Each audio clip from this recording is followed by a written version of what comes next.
Hello, everyone joining the audio event. Nice, we have more than 90 people listening. Welcome, everyone. I think we can also start. So, welcome to our LinkedIn audio event about 2024 updates and 2025 trends on LinkedIn. I hope everyone is doing well. My name is Inessa, and I'm the Chief Marketing Officer at Linkedist, the company that helps people and brands grow with the power of LinkedIn. And I will be your host for today. So, what are the key topics that we're going to discuss today? So, we'll be basically reviewing this past year, 2024, and the different ways we saw the audiences engage within LinkedIn. And we also try and see into the future, because that's also super important for us, and discuss what is waiting for us next year on this platform. So I see many people joining. So as always, we want to see some action from your side. So the best way to let us know that you're here is to send us some reactions throughout the event. So we know that you're still listening. Oh, I see some hearts. Very nice. Hello, guys. So for those who are joining our audio event for the first time, we'll be starting off with a conversation with our guests all about LinkedIn. After that, within the last 10-15 minutes of the upcoming hour, we will have a Q&A session. So we will ask to raise your hand if you have any questions for us. So I think I'm already talking too much. And without further ado, let me introduce the other audio event panelists. So today we have Peter Didas, Senior Account Executive at LinkedIn. Hello, Peter. Hello. Hi, everyone. We also have Richard van der Blom, founder and CEO at Just Connecting Hub. Hi, Richard. Good afternoon, everyone. Good afternoon.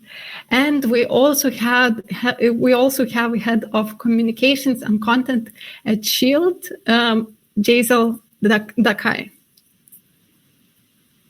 Hi, Jazel. Oh, Jazel, we can't hear you.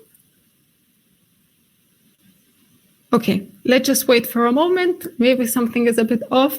But yeah, all of my three guests have a lot of experience in working with LinkedIn in different topics. So I am sure we're here for a very interesting conversation. Okay, let's start with 2024, because that was the year, with many changes. We saw, even more creators taking over the platform. More people started utilizing video content on companies as well. Then we also have company page messaging, AI support, premium page subscriptions, you name it. A lot of stuff happened during 2024. I have the first question for Peter, because you have an expertise in hiring and LinkedIn learning. How have you seen LinkedIn evolve as a platform over the past year? What maybe stood out to you the most in terms of hiring and LinkedIn learning?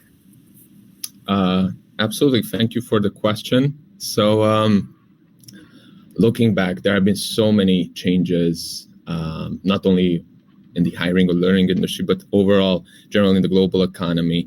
And this really impacted the way that we are approaching the way we want to do business. And so obviously, AI has been a huge thing. And thanks to us having a close cooperation with Microsoft, and obviously seeing how AI is impacting the businesses, the world economy, we LinkedIn realized it's very important to make this a key part of our strategy. And so really leveraging AI, both in hiring and both in learning in many different ways, helping both our customers and the LinkedIn members to find jobs in much easier ways, to hire in much easier ways, to learn in a much more personalized way. So this highly personalization component through AI, and also on top of this, because this is also changing many ways how we can be valuable on the local markets. And so skills is much more important than ever, and being also very adaptable when it comes to skills, because in 5 years what's going to be a relevant knowledge skill, it's still a huge question mark, and we really want to make sure that our members are going to be equipped with the best possible tools to be ready continuously for the challenges that are coming in the future. Sounds nice. You mentioned AI. Mm-hmm. Maybe we can, talk particularly about the tool like AI recruiting assistant. Can you maybe, tell people, the businesses that are listening to us, what is it and how they could utilize the tool? Oh yeah, absolutely. So, and it's so interesting to see because I joined LinkedIn like 2.5 years ago, and it's absolutely insane to see in such a short period of time how much the solution developed, the products have been changing to meet these needs. And so, for only from an AI perspective, and this is just a couple of months ago, AI assisted searches. So I would assume that for many of us, things like ChatGPT is very obvious how we can use it and how we can leverage it. And this is actually already built into our platforms. You can make searches based on prompts. You can actually communicate with the platform and ask for the best type of talent that you want to hire for your company. And instead of looking for search filters, maybe missing out on some important things, you can actually just have a conversation. Who you are looking for, what type of skills you want to have at this certain talent, and then based on that, the LinkedIn will generate relevant candidates for a company. And on top of this, it will continuously update recommended matches, people that you might missing out on. So it's really about making the lives of our users, of our customers, much, much easier, so that they can focus much more on the valuable things, like actually focusing on the conversations and the candidates themselves. And also a huge thing has been the AI assisted messages. So you can send out emails thanks to AI. And I know it's hard to believe, but actually they have much better response rate, engagement rates than manual messages. So because it really takes into consideration so many things, the backgrounds, the skill set of the person, what interests they have, how open or active they are on LinkedIn. And so considering all of these elements, it can write a super personalized message and then even automated follow-ups. So we're making sure that everybody will have a much more personalized experience, both the member that is going to be receiving the message, but obviously also the companies, our clients who can just, really focus much less on these processes and instead, again, focus on what's valuable. So in terms of recruitment, these will be the main two things. On learning, I try to be very fast, but again, it's also this personalization piece, understanding very deeply what is the background, what is the skill set of a certain member, what is their career goals, and then based on that, really personalize their experience, both in terms of courses, but also learning paths, what development path they have to have from the moment that they start using the platform until then they will actually achieve that career goal. So this is where we really want to help with the power of AI. That's so great. I think we can sum up this, with the hiring assistant, you can really source potential candidates, engage with them, right? Mm-hmm. And then I've also read that you can integrate them with a third-party application for tracking. So that's really cool. Yeah, absolutely. There's so many partners that we work with who have their applicant tracking systems, and the workflow is just so seamless. It's we focus more and more on making also the partners work much easier, and obviously from this perspective, so the clients, they can work on those platforms that really is meaningful in their recruitment process, and it's just at the end of the day making the lives of our the people who are engaging with these solutions much easier and more simple. Thank you, Peter, for sharing. Richard, let's turn to you in terms of content for personal and company pages as well. What changes have you noticed and how LinkedIn worked during the last year? Have you seen any engagement shift in any way? Yeah, there are definitely some shifts to be seen. First and foremost, there are some shifts in our feed. So if you compare the feed, the homepage that we see compared to about 1 year ago, we see that there is an increase of paid content, whether this is companies promoting their content or even LinkedIn's own ads. This has increased to almost 45%. And then they also changed something that I don't know if you noticed, but until 2 years ago, in one scroll session, you would very hardly find more than one piece of content from one creator. So, for example, I start to scroll, I see your post, and no matter how far I would scroll 2 years ago, I wouldn't see a second post. Now we have seen that some creators in your network will have up to 5-6 different posts when you scroll the first 30 posts, which on average nobody does, because on average we scroll around 14 posts and then we do some different things. So this means that it does become harder to stand out with your organic content, and this also might be one of the reasons why overall we have seen in the last 12 months a 40% decrease in organic reach. I'm talking now about personal pages. For a company page, it has been a real challenge over the last 3 years to get into the feed of your followers, because organic company page content has a visibility of less than 2%. So check it out, for yourself. Go to your homepage. For example, I follow about 700 company pages. It's very rarely that LinkedIn shows me organic company content. The majority of company content I see is promoted. So those are the first things. Second, and I think this is something that is important. A lot of people are experiencing a decline in reach, and there are like a few reasons why this could have happened. We know overall that more people are producing content, and this means the more people that produce content, the less room we have for our own posts. So the more content creators that become consistent in publishing on LinkedIn, the more competition we have. But there are also different reasons or other reasons. And one of the reasons I think is also the rise of AI. And I know that Peter just discussed some amazing AI solutions for the talent solutions. I'm myself a big fan of sales solutions, so I know that some of the new AI features in Sales Navigator are absolutely stunning. But probably everyone realizes that with the rise of AI, more and more people turn to AI to create a post from scratch. More and more people are turning to AI to write comments and leaving the human element out of their content.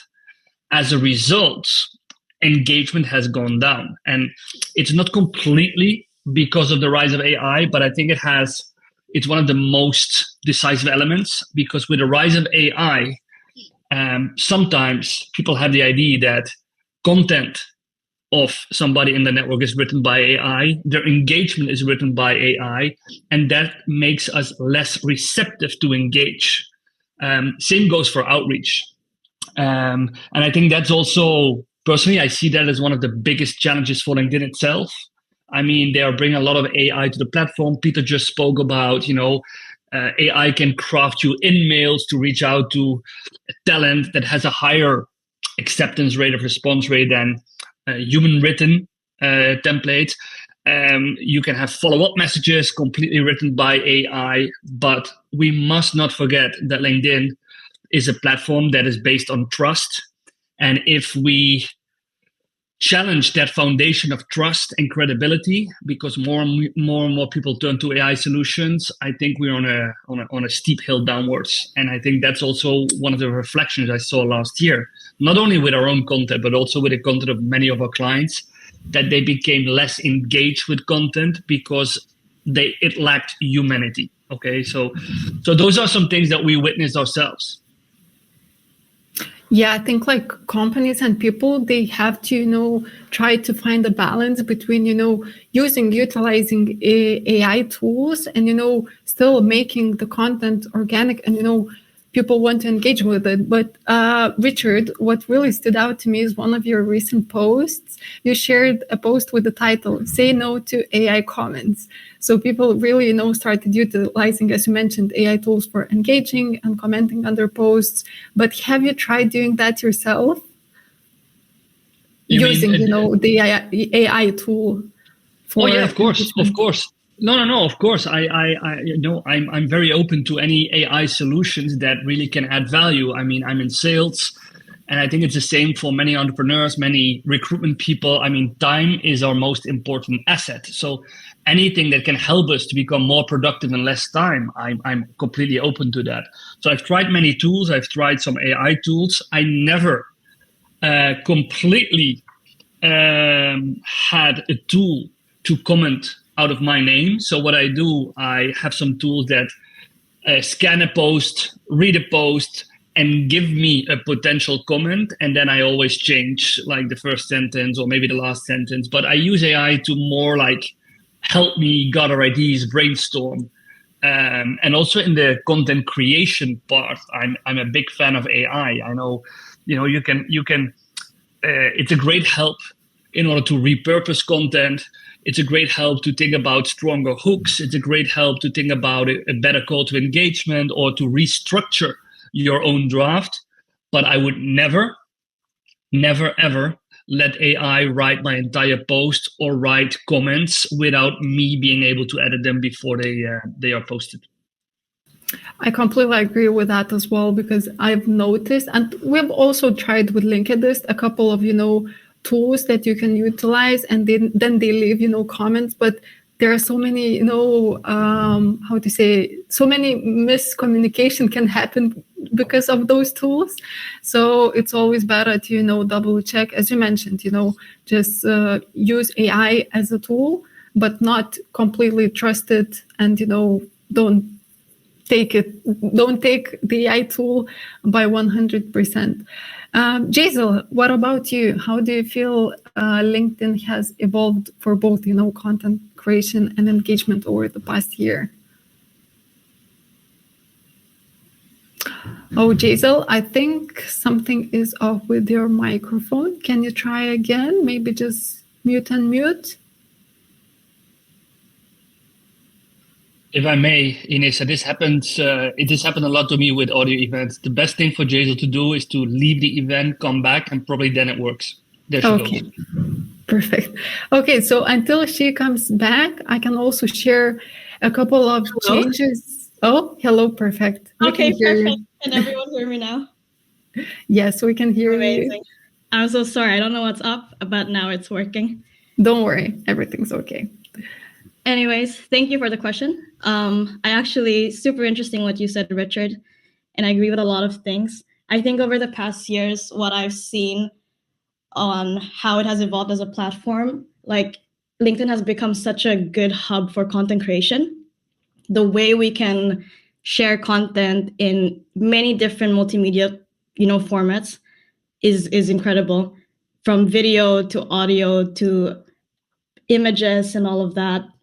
Like, it's become a way better platform in connecting with your audience, and you can do so much with that. I have seen a decline in engagement as well, I agree.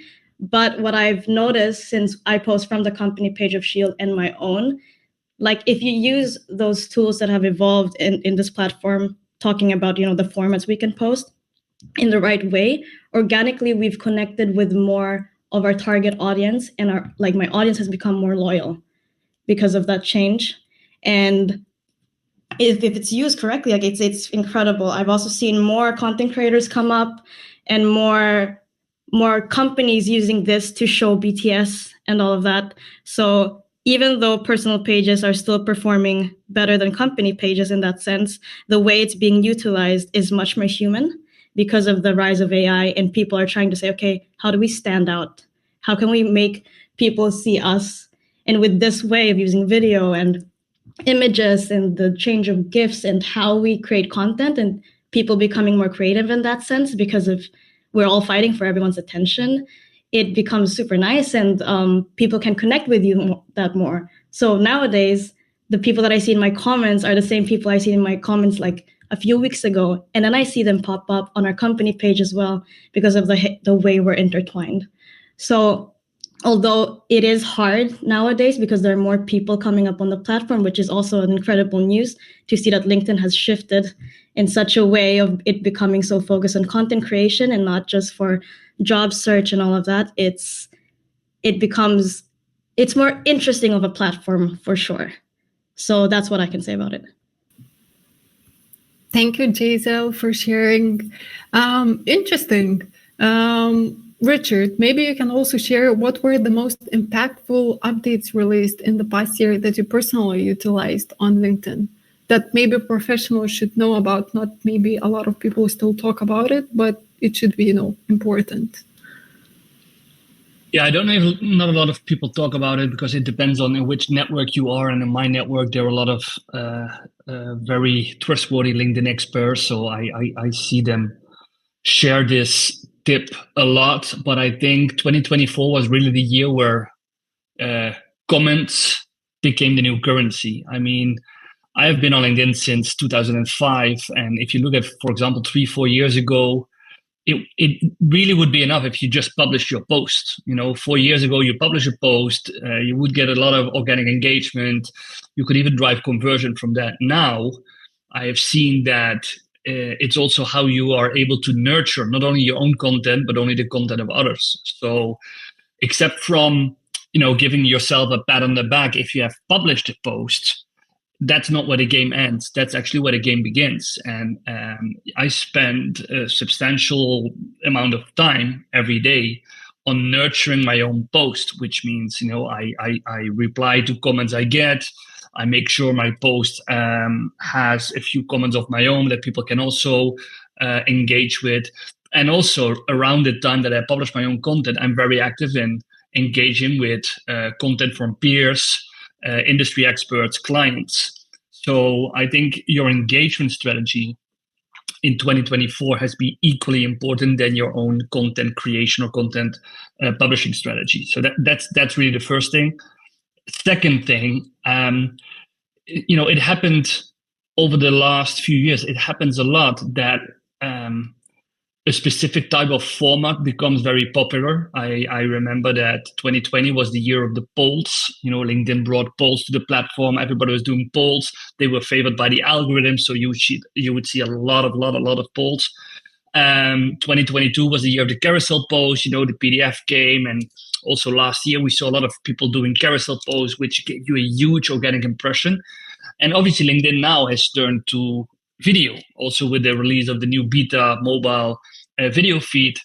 So I think one of the most important elements of your own LinkedIn strategy, whether you are a company or an entrepreneur or an individual, is to be adaptive to changes in the algorithm. Find out what is changing and see how far you can adapt your strategy. I mean, if you publish content and you know what your message is, you know how to tap into the challenges and the needs of your target audience, instead of doing a carousel post, maybe you now need to have the courage to put yourself in front of a camera and record like a video, because you will see up to 3-4 times more engagement and in the end conversion if you can be adaptive to whatever is favored by the LinkedIn algorithm. So I'm not telling you, or I'm not telling our guests or listeners that you should always follow what the algorithm favors, but you should be aware, like, okay, if I wrap my message or my content in just a slightly different way, I could easily get double or triple the engagement. And, that's for me is a no-brainer.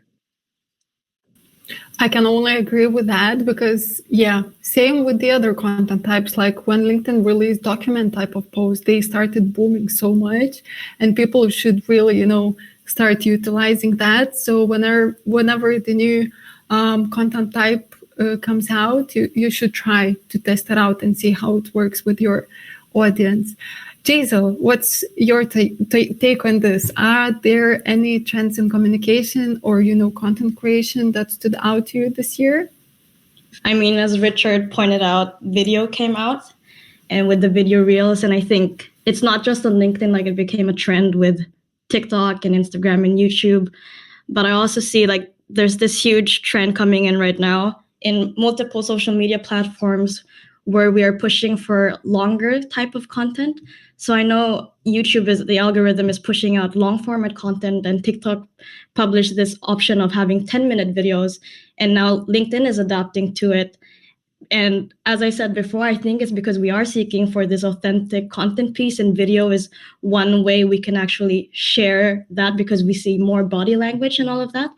And I agree with Richard that we shouldn't totally just follow the algorithm. And that's where I go back to the whole, you connect better organically nowadays, because when you put effort with using the tools that you have been given, and you create such a nice and loyal connection to your audience and the actual right target audience, which can also lead to warmer leads. So doesn't mean that just because you have, I don't know, 1 million impressions that it closes the business. You know what I mean? Like if you have one video that connected really well with your audience and this is what made things close, like I think that's the way to go.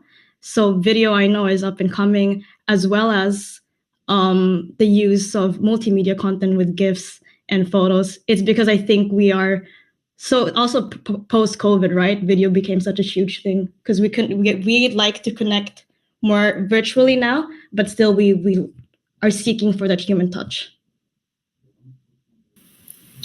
Okay, listeners, I think we have around 400 people listening. I hope you guys are taking some notes because these are very good points.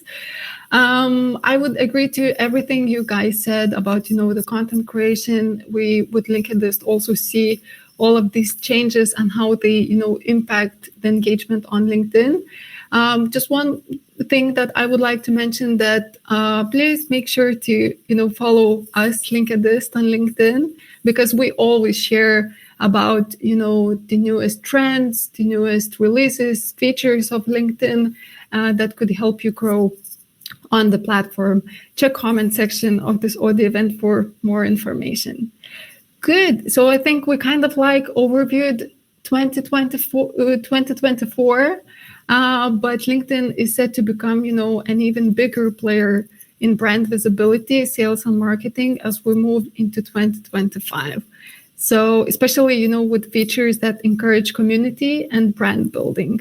So let's look ahead. Peter, are there any exciting updates or features coming to LinkedIn in 2025 that hiring and LinkedIn and learning professionals should keep on their radar? Oh, yeah, absolutely. Thanks for the question. So adding to the AI again, because it's such a huge part of our strategy now, obviously, because what we see in terms of trends, that really this is where we're heading, and the AI-driven personalized learning is on the rise. So the learning platforms are really leveraging the artificial intelligence so that we can really create these customized experiences for individuals. Again, really understanding deeply what is their core motivations, and so we can really offer valuable content for them.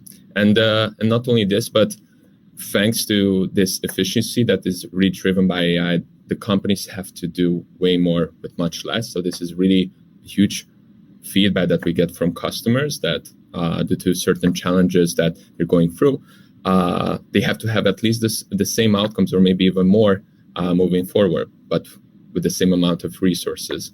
And so what does this mean is that we see that internal mobility is really gaining traction. So upskilling, reskilling people, members, the workforces. And so it's, instead of just focusing on the hiring, it's very important to prioritize employee development. It's because, and again, driven by AI, we really see how maybe skills of today might not be as relevant tomorrow, and maybe skills that are coming, there might be even skills that we don't even see yet, that will really change the ways that companies have to be productive, have to be efficient. And so 65 to 70% of the skills needed for a given job will be changed within the next 5 years. So we really need to make sure that our companies, the clients, will be ready for this, so they can offer those type of personalized learning and development features, so that they can be successful not only in their roles, but making sure that they will be up to date and they will have relevant skills and knowledge in the next years, And when it comes to hiring, so again, because we live in such a flexible environment, we see that 70% of customers that are using the hiring-related solutions, they're not focusing so much on degrees or rigid qualifications or job titles. Definitely not. There is much more focus on skills again. So skill-based hiring is becoming dominant. What do they know? What do they learn? So it's very different in this sense. And again, only in the last two and a half years, I could see how much percentage-wise this shifted from 40 to 70%, I think, because companies more and more realize it's really not the way to go anymore. We need to understand better like how flexible, how adaptable certain members are. And this is because, this is how companies are hiring. We need to make sure that the members also understand this, and they will focus on skilling themselves, reskilling themselves continuously. And maybe just to add one more thing here, this has been, for the last couple of years now, a huge topic, remote and hybrid work. So these preferences continuously change. And so candidates are even now like increasingly seeking flexible work arrangements. So the companies really need to adapt their recruitment processes accordingly. Yeah. Thanks, Peter, for sharing. I have the same question for Richard in terms of, content creation and, trying to boost your personal brand on LinkedIn. Can you share any insights into anything that, maybe hasn't been widely announced yet, but you expect to be popular and, utilized in 2025? Any updates or features? Yeah, I really would want to have like a list of upcoming features. Unfortunately, I haven't. I have very few, or I have a few very good contacts at LinkedIn, but I don't know what's coming except for some guesses that I can make. We obviously discussed already that video is going to be very important, so that we already said. I think I'm not thinking that much in new features because again, I don't know or only the rumors, but I'm thinking more in behavior, commitment. I think that also, if you look at the rise of AI, that it gives an opportunity to a lot of people to really stand out from people not putting in the same effort anymore. I mean, if you now reach out to people, whether this is talent or potential clients, and you hyper personalize it, I think you have a very big opportunity, very big chance to stand out. When I give training to salespeople and they tell me I want to reach out to 50 people a day on LinkedIn, my first question is always why? Because most of the time they use generic outreach, they use tooling, and they get very poor acceptance rates. So instead of doing 50 a day, maybe do 10 a day or 5 a day, but focus on hyper personalization, and you will see that the acceptance rate goes up with like 6-7 times. So I think it's more that we need to be aware. As I said before, we need to be adaptive. We need to be open to change some of our strategies, some of our tactics. And it's going to be a very interesting year, 2025. I do expect something from LinkedIn when it comes to employee advocacy, because they made some changes to the company page, removing the tab of my company. And they also announced that they are working on a paid system of employee advocacy. And I'm very confident, maybe 100% confident, that companies who want to be successful on LinkedIn next year, they all need to have a very good employee advocacy strategy. I think that's really should be one of the main focus for companies: how to get my employees engaged in a way that suits them, in a way that is still authentic, in a way that they can also reach or that their LinkedIn activity can also support realizing their own goals, but at the same time can help the company to become more visible, increase brand awareness, or become a more attractive on the talent market.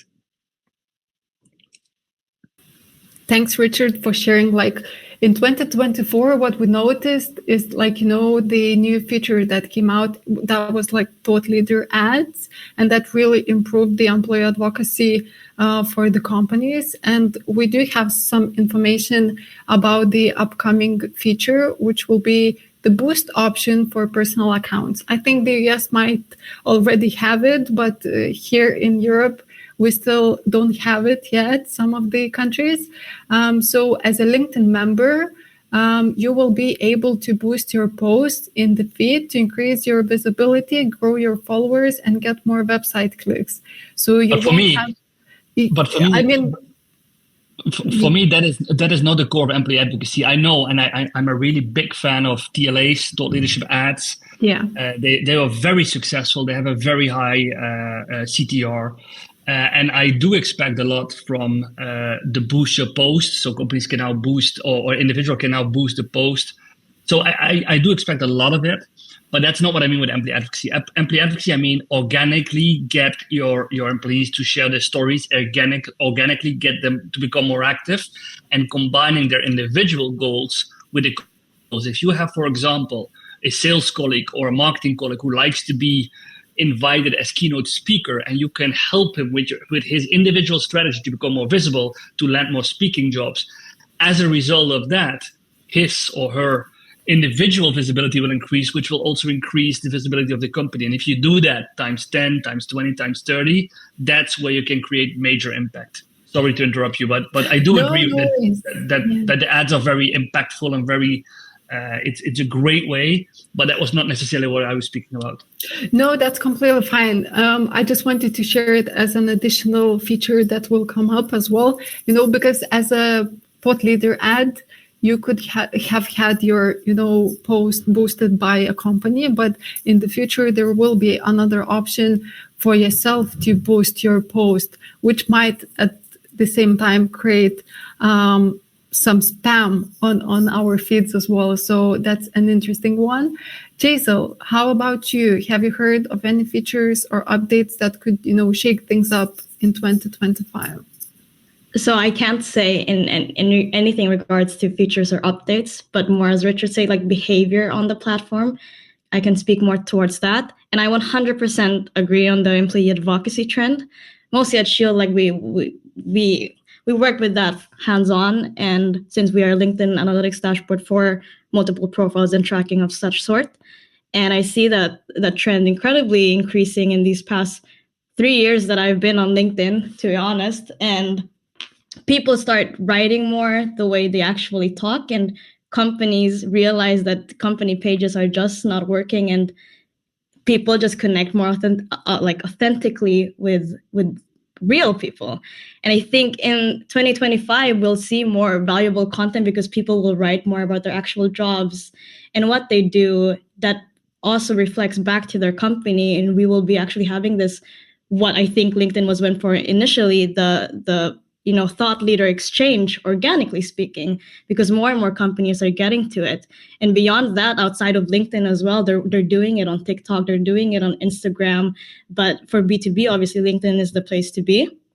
And that rise of a trend is, I think, going to make 2025 super interesting, because we're all pretty much interested in what other people are doing in terms of their jobs, because we can learn from each other, and seeing that companies will start utilizing this and have more and more people, write and become their own creators within their corporate setting is very interesting. And also because since we're all trying to, fight for everyone's attention nowadays, AI, with the rise of AI and everything, as I said, companies try to be more authentic and to really hit their tone of voice, and their employees are doing that exactly. So it just gets amplified, and that's how I see the behavior will change in 2025. And I also think LinkedIn will then find suitable ways to accommodate that. Thank you, Jaisal. So if we need to sum this up, and what would be the key feature or strategy you would recommend professionals or companies prioritize on LinkedIn in 2025? Would it be being more authentic? Was it towards me still? Yes. Okay. Yes, I think it is to empower, I don't know if I really like using that word, but empower their employees to, share more about their work and be more authentic and connect in that way, which I think is, I know internally it is hard to get everyone posting, but the benefits that you get out of it when you just start and you find this rhythm, and also you help them with certain tools, then you can really, really reap them. I know for a fact, for example, Andreas, he posts regularly and has a really good tone of voice, but we get a lot of inbound from that. And companies have also noticed that a lot. So that is why I think the first advice I would give is to show them the ROI within the employees, but also to let them find their own tone of voice, to not be too strict, and to have internally some fun with it and be part of their process, because then it makes it much more easier sustainably to say so. So 100% authenticity, but also with, backed up with data, so you understand what works and what doesn't, and then have a process around it later on. So helping them at the start until they flourish enough to do it on their own. Very nice. Thank you, Jaisal. And Richard, your turn. What's like the one key strategy you would recommend? Would you agree to what Jaisal said?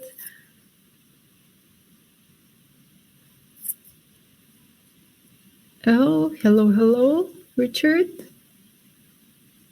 Oh, I think we have exactly the same issue with the mic. Okay, so let's just wait until Richard comes back. Peter, how about you? What would be the one key strategy that you could, share with us here today for 2025? Yeah, one key strategy. I just add, because it's so interesting what Jaisal and Richard was talking about. So from a recruitment perspective, this authenticity at the driven piece. It's also, I also see that like from a rather an employer branding perspective, because that's something I'm working more on. So definitely companies that do understand how much they have to leverage LinkedIn to showcase much more about like how it is to work at that company. What are the values? What is they believe in? What culture they have? Sharing content, photos, videos about themselves. And not only to have this, but on top of this, having certain influencers within the company, usually decision makers, like more senior people, who are leveraging all of these content and then making also their own content, obviously in an authentic way. How much more efficient these companies are at attracting candidates, generating traffic towards their company page, and then afterwards, obviously, much easier to engage with these people, warm members, when it comes to actually recruitment and hiring and again, attracting candidates. And so companies that are, let's say, would have similar profile, similar size, very identical in many ways, but the ones who are actually really strategic about their employer branding and really understand like how to be authentic, how to stand out on the platform, they really truly stand out also in terms of their numbers. So that's a very important part. But coming back to, let's say also a key feature, there's so many, it's very hard to pick one, but I would say that generally, leveraging AI, because I see so many, so many cases where it's still not part of the process as much. And I think it's really much time can be lost there. And it's very important to be efficient and leveraging these new solutions that can really help us to accelerate. Just to give an example, even a couple of months ago, creating a search to find relevant candidates for a company took 15 minutes. That decreased to 30 seconds on average. This is an industry average. So that's one time, 15 minutes to 30 seconds. So essentially you're saving 15 minutes, but multiply that, I know, with how many searchers throughout the year. So this is just really one thing. There are very meaningful and effective solutions that can help clients to not focus so much on these manual tasks, but rather on this really valuable human-to-human connections, where recruitment and learning can really help. And so to get there, I would really make sure that we are upskilling ourselves about the generative AI tools, really making sure that we are using these in our day-to-day work, because from my experience, it will really, really help a lot in the long term. Thanks, Peter, for sharing. And I see Richard is back. Richard, can you? I'm back. Nice. We can hear you. Yeah. Can you maybe share one key advice for the listeners for almost, we have 400 people listening to us right now. Yeah, I'm repeating myself, but for the most basic advice to become or to be or stay successful in 2025 is consistency. Find your own strategy, have a system where you can analyze, evaluate your own strategy in order to improve it. But everything that you do on LinkedIn starts with consistency. I mean, I see so many people trying to get a substantial amount of conversion in 3 months, not giving them enough time to learn the platform, to get engaged with the network. I mean, it's basically like networking in real life. Okay, you need to build trust, you need to build authority, you need to be consistent in your posts, you need to put in a fair amount of engagement yourself.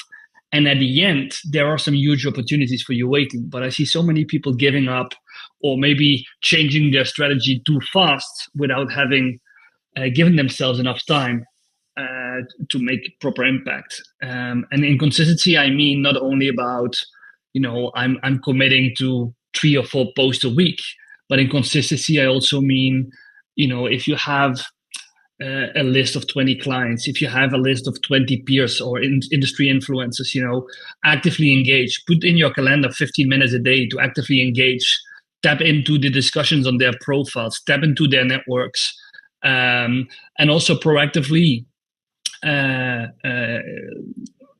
increase or grow your network. I mean, there are 2 ways how to grow your network. Reactively, just, judging on the incoming invite and decide who to ignore, who to decline, who to accept.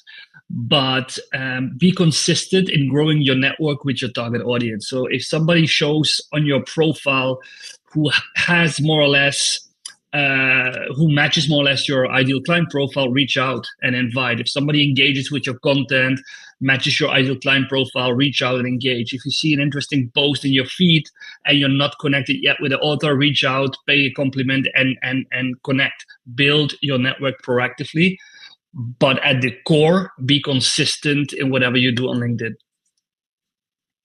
That's a very good point.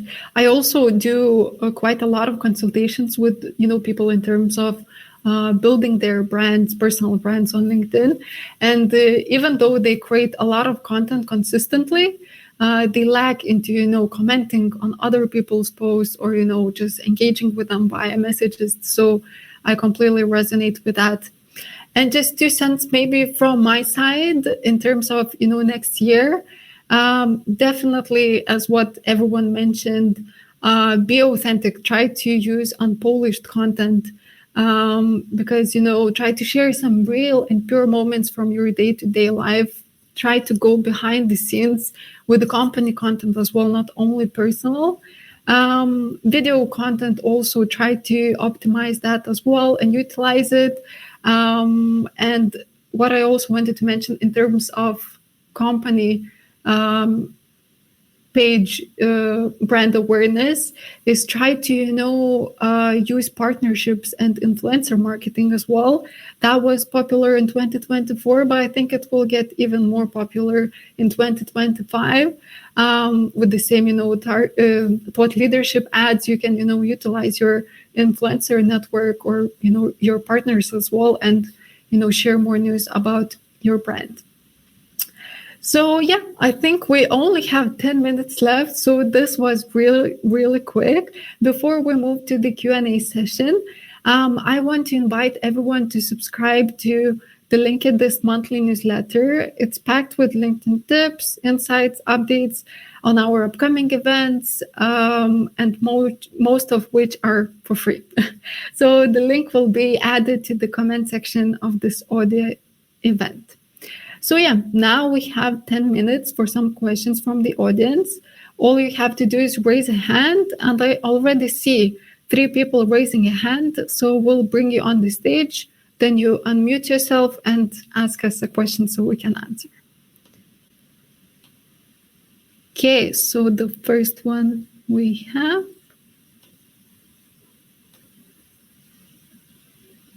Hello, Kimberly.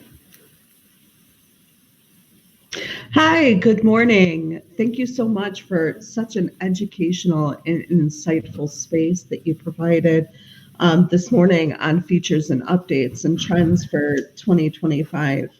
Can you share where we can find, because I learned so much today, but can you kind of share where on the platform we can learn more and study on our own in regards to these trends? And then my second question is, I just recently upgraded to a premium account, and I'm utilizing the proposal. So again, where can I find more resources to learn how to best utilize that feature? And if you'd like to speak on any of that now, that would be wonderful. Thank you. Maybe I can try to answer for everyone in terms of the first part of the question. So I think the best way to, because we share from like different perspectives. So I would just say try to follow us on LinkedIn, give us a follow, because we all create content on LinkedIn and we're really active here. So we kind of like share the trends and new features and, like the algorithm updates that we see from time to time. So that would be my 2 cents. This audio event, by the way, is also being recorded. So it will be on YouTube. We'll share it later on with everyone. So you could, maybe re-listen it again and try to recap some of the features and updates that we mentioned. Good. Then in regards, it's Anessa, yes. In regards to the proposal component, is there somewhere on the platform that I could learn more about that? You mean about the premium option, right? Can you clarify, Kimberly? Yes, the premium option, yes. Yes, it should be on LinkedIn, definitely. Try maybe to Google it out, LinkedIn Premium for people, and then you would see all of the, the most important features that it has that you could utilize for, building your brand. Thank you so much.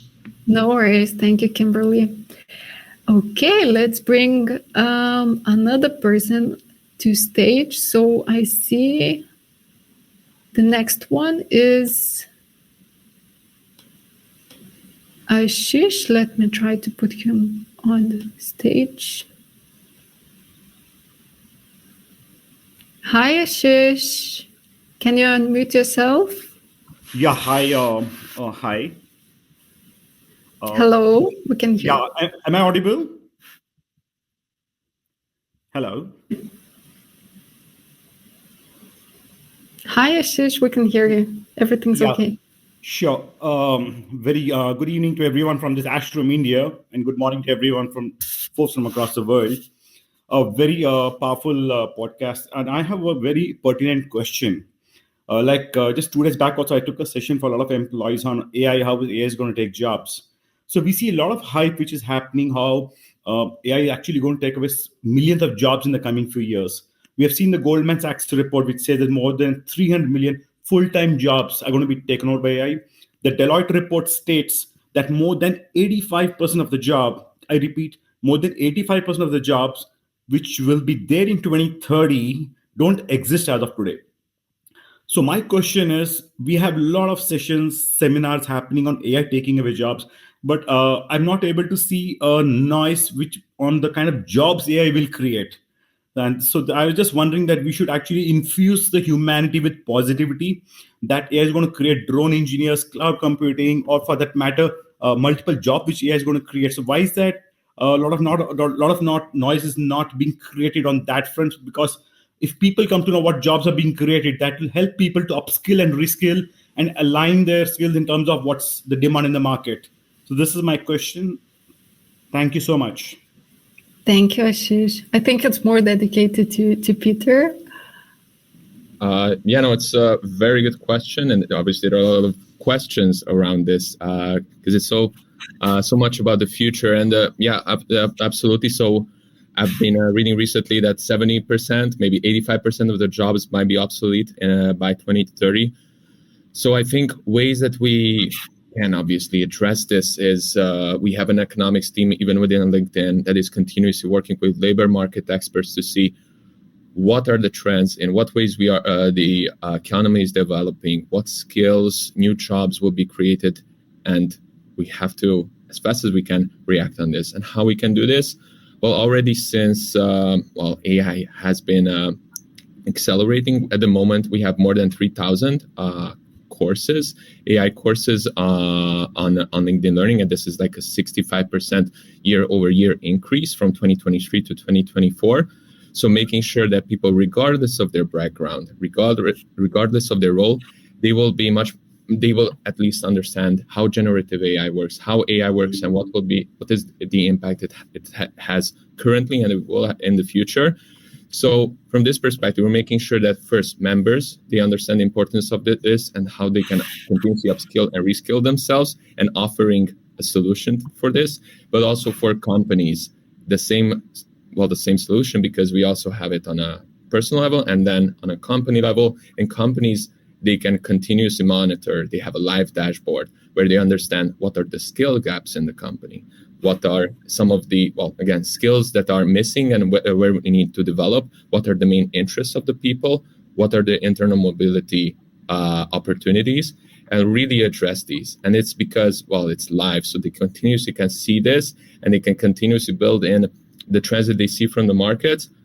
I think this can really help companies and the economy overall to continuously invest so much into these AI capabilities and making sure that the companies themselves, but most importantly, their members, their workforce is going to be well equipped and ready even in the future. Thanks, Peter, for sharing. I think Ashish left us, but yeah, we only have time for one more question. Let's just bring someone on the stage. Oh, Simone, hello. Hello. Hear me? Yes, we can hear you. Thank you so much. Thank you so much for that, for the insights. Straight into my question, specifically to Richard. So I loved what you said, to use AI tools as a supportive tool rather than as kind of bot that kind of replaces the human. And I was wondering, do you have any recommendations? Like, what are your trusted AI tools in that space? Yeah, of course. Thank you for the question. So I started to use, obviously, ChatGPT as a paid user. I'm now using a lot Perplexity AI. As for me, it gives me more background on the sources and it does more research in real time on the web. I'm also using a few engagement tools. Use Aware is a very good one. So I create lists of my favorite content creators, and instead of needing to check LinkedIn itself and find that post in my feed and be depending on the algorithm and lose a lot of time, I just click on the list in Aware and I directly see they publish something. And when it comes to creating videos, I'm a big fan of Loom, and I'm also trying Synthesia because their AI really helps you, especially for non-native English, helps you to create more professional videos with a voiceover, with your own avatar. But it also really makes the whole production process a bit more easier, but it also speeds up the process. So those are at the moment, and I'm probably forgetting a few. So please send me a message on LinkedIn and I will get back to you with my full stack. But those are at the moment the tools I use the most. Thank you so much, Richard. You're welcome. Thank you, guys. So yeah, I think we're finishing up here. Peter, Richard, Jaisal, thank you so much for joining the audio event.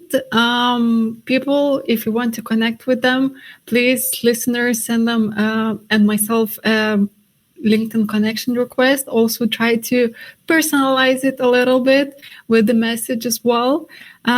Thanks for everyone for being with us today and for tuning in.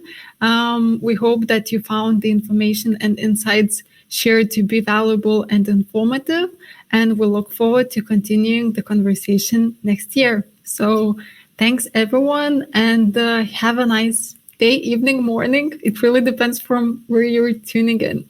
Thank you, guys.